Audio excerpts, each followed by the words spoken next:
disheveled. Of course, personal experience, not me personally, been dealing with employees. Or candidate. No, it's a very sensitive issue. I mean, the first thing you got to look at is this out of character for this individual versus is this a pattern going on? And sometimes, this from my personal experience, you had one individual, their parents threw them out of the house and they're sleeping in the car overnight versus somebody that, just a bachelor, mom's 10,000 miles away, doesn't do my laundry anymore, so maybe I recommend a laundromat or dry cleaning services. And then we've had some situations too where people are actually homeless, living out of their cars for various reasons, either for financial reasons, to make it to the shelter, they don't want to go to a shelter, or another individual we found out was addicted to Oxycontin, drugs, and of course it's homeless, but still coming to work, but you've got some hygiene issues going on, you look disheveled.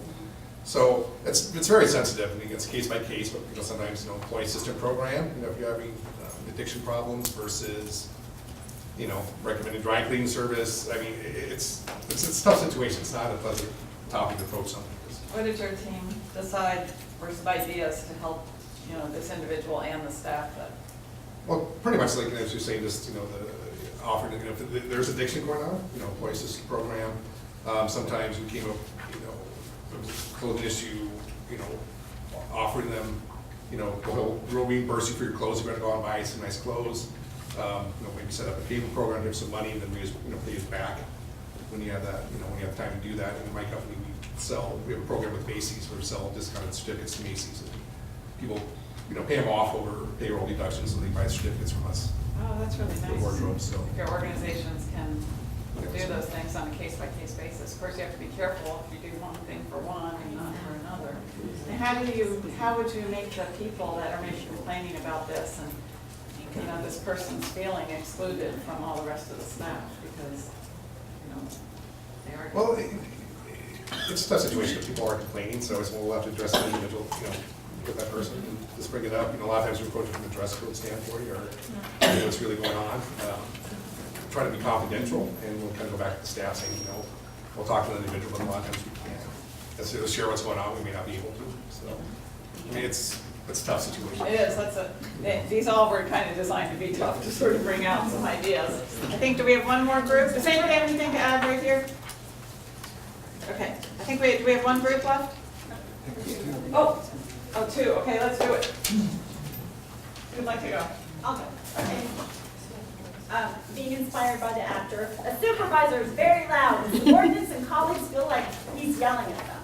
So basically what we said is, first of all, don't jump to conclusions as to the intent or the motive for the supervisor being very loud. That could be different to different people.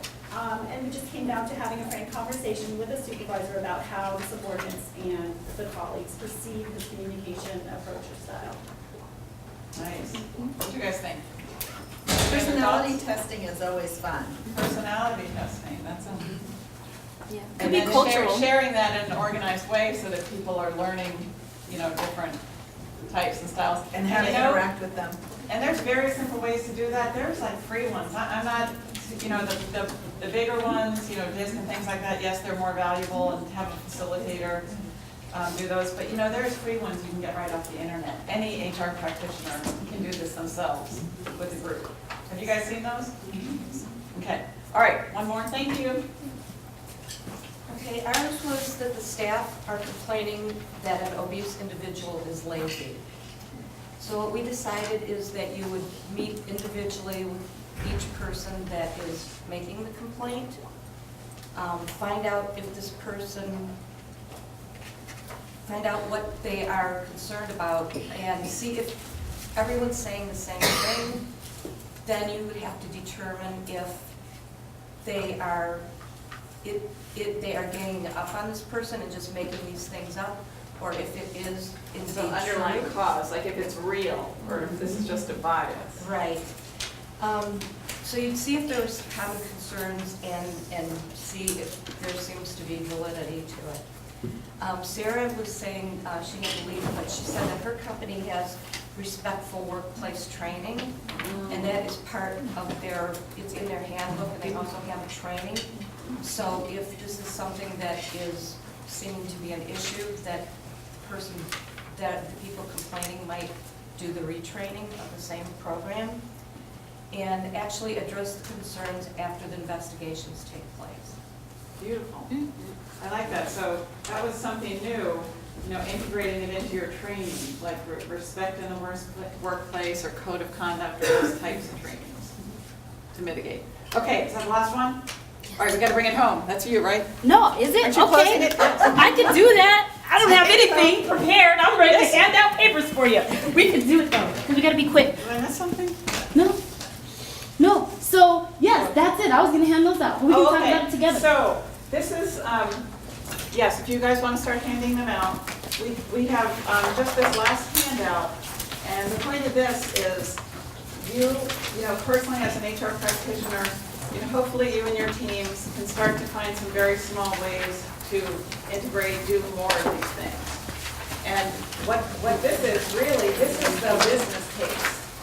So you can take what you're doing, if you can just get some little results, this is the kind of thing you can share with your leadership. This is more, the biz speak, the corp speak. We call this the language The of lang- inclusion. the language. The language of inclusion. You gotta speak the language. Does that make sense? Yes, absolutely. All right, so was this helpful for you guys? Yes. Yes. Just a little more? Okay, terrific. Thank you so much for joining us. Thank you. Have a wonderful rest of your day. Melissa, President-elect is going to close. Yeah, we're gonna Thank wrap you. it up. Wow, right? Wow, this is some great material, Oh, thank very you. heavy at first. I was looking over the matrix going, we have some work to do. Stuff got real. And I'm not exactly sure how we're gonna get there, and then it just unfolded like a beautiful flower. So thank you for that. Another round of applause.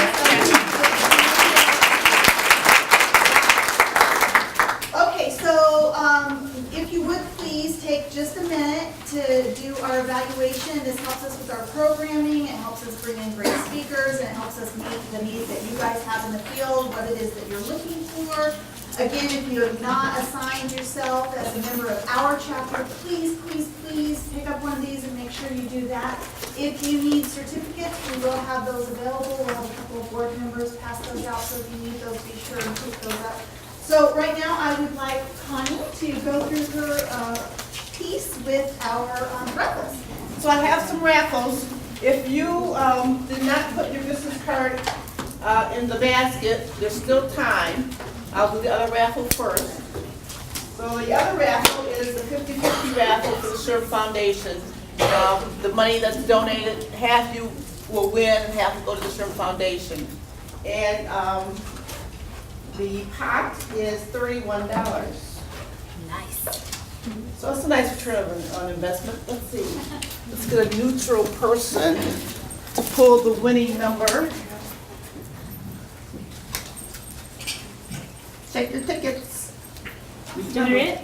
The number is 1661073. 073. Do you have to be present? Yes? Oh, found it. Who was it? Story of your life, right? No, you're, oh, I can see it.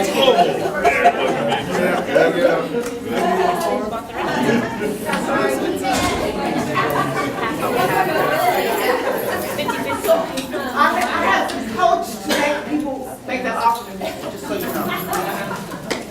I was like, well, why wouldn't they keep it? All right, so this drawing is for the business cards. And what you will win from this is a free breakfast meeting of your choice. Okay, Enterprise, Kelly. So there you go.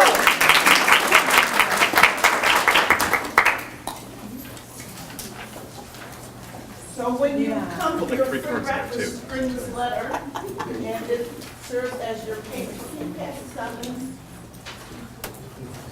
Thank you. Okay. Thank you, Connie. Okay, with that, I think we can wrap up. We're right on time. I hope everyone has a safe trip back to their office or their next meeting. Don't forget to join us March 23rd, PT's Gold, check snv.shern.org for all the details, $10, get you beer, wine, and pizza, so you can't beat that deal, and you'll get to see all your new friends. So thank you for coming.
Have a great day. Yeah, we're gonna go. Maybe you and your wife can take me to lunch. I can't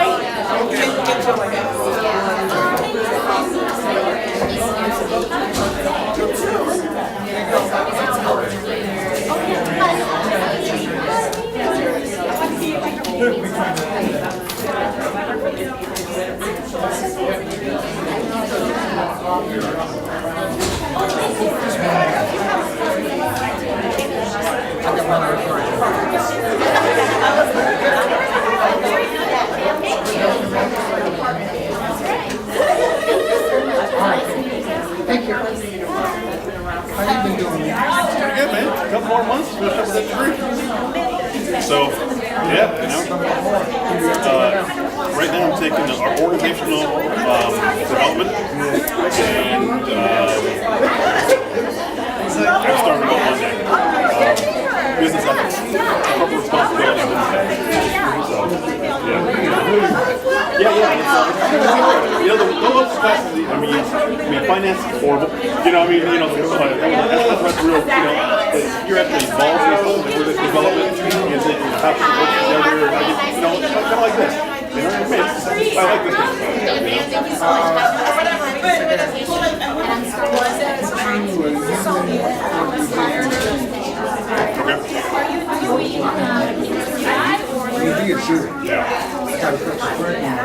So